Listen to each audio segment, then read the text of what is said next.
The Premier League Christmas schedule always brings up the discussion on player workload, are players being overworked, and the fixture schedule.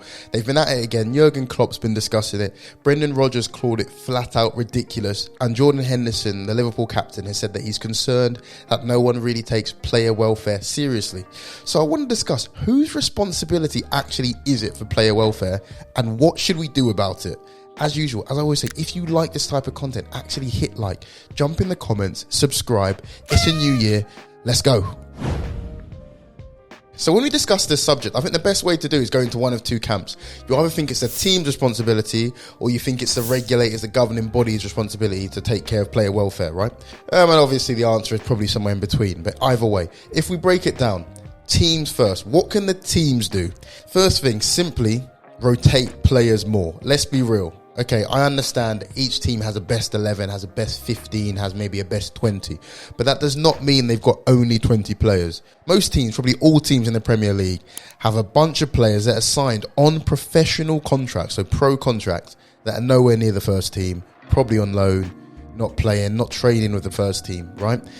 And those players can be utilised. You know what I mean? If you sign a player at 8 years old, 9 years old, and they've been in your academy 7, 8, 9, 10 years, you know, God forbid, you might actually have to play one instead of stringing them along for a decade and then releasing them.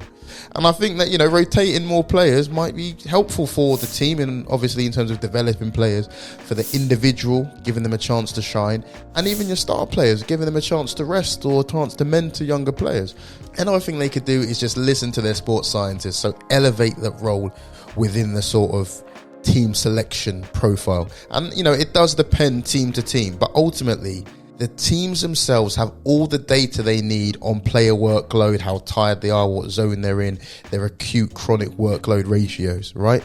And maybe it comes to the point where you say, listen, sports science, you are completely in charge of availability. If you say this player is not available, they're not available, and the manager has to work within those realms. And obviously the dynamic varies team to team, individuals to individuals.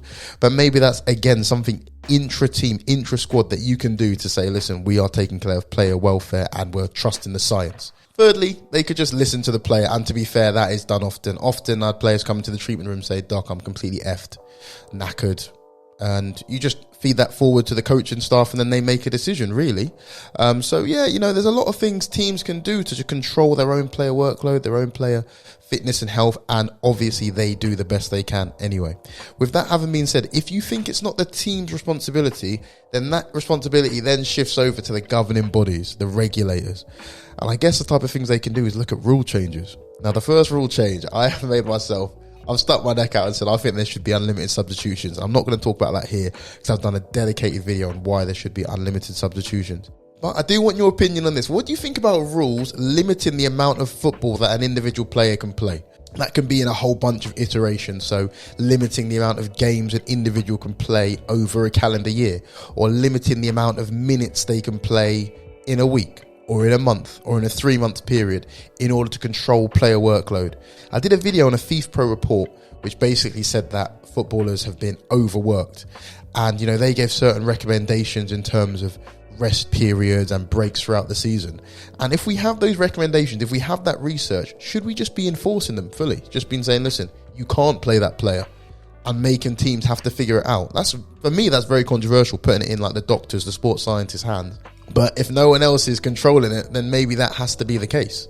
I suppose a third thing they could do is just have less games in the calendar year. So that could be working with FIFA for international game situations, reducing the number of games in cup competitions, scrapping cup competitions, and basically just reducing the workload that way. Again, do I agree with that? Personally, no. Because I think there's enough players for everyone to have a little go, you know, even if, as we say, the League Cup's kind of where younger players get a chance to shine and get their opportunity. I think there's plenty of players there who would love their opportunity, and I think there's enough games to go around, personally. So at this point, you should either be thinking, okay, it's team responsibility or it's governing bodies' responsibility, okay, or somewhere in between. But there is another option, might be controversial, but you could just do nothing, right? Ultimately, we know footballers are playing more games than ever. They're covering more distance per game. They're sprinting more per game. The games are just more intense. We know that for a fact. The research has shown over the last 20 years in elite football, the injury rate has actually gone down. And I'll leave some links in the description so you can have a look at that in your own time. Furthermore, we know the wages of footballers have gone up during this period of time also. Now, I'm not saying that to say footballers get paid too much. In fact, I'm probably one of the few who says they don't get paid enough, and there's various reasons for that. But what I'm saying is that they're kind of getting compensated for the way the game's changing, the extra matches and things that are going on. And isn't that kind of how work works? You know what I mean? Like, I guess what I'm trying to say is, does everything have to be perfect? Do you have to have full 100% availability of your team, rested for 5 days between games, everyone fresh, ready to go? Or is the workload, the stress, the fixture schedule all part of the journey, all part of the challenge? You know, if you look at other jobs, okay, so my job, if I have to work 5 night shifts in a row, is that ideal for me? No. Is that ideal for the patients? No. Do I have to do it? Yeah. Do I do the best I can do? Yes, obviously. It's the same for anyone in a profession, I'm sure, that works 48 hours, 60 hours a week. Sometimes you're knackered. Sometimes you can't concentrate at work. You can't do this. You can't do that. But you got to bring home the bacon, so you work anyway. And is that the same for professional athletes, for footballers? They just got to do what they got to do. Listen, they don't set the fixture schedule. There's other stakeholders involved that aren't players, that aren't teams. That yes, there are TV rights and there are lots of people that make money off of football, but that's how it works. And maybe we just have to deal with that. Again, I'm not saying that is how I feel, but I'm just throwing that out there, just a thought process for you guys. I want to know you guys' opinions. Jump in the comments. I will see you on the next video. Peace.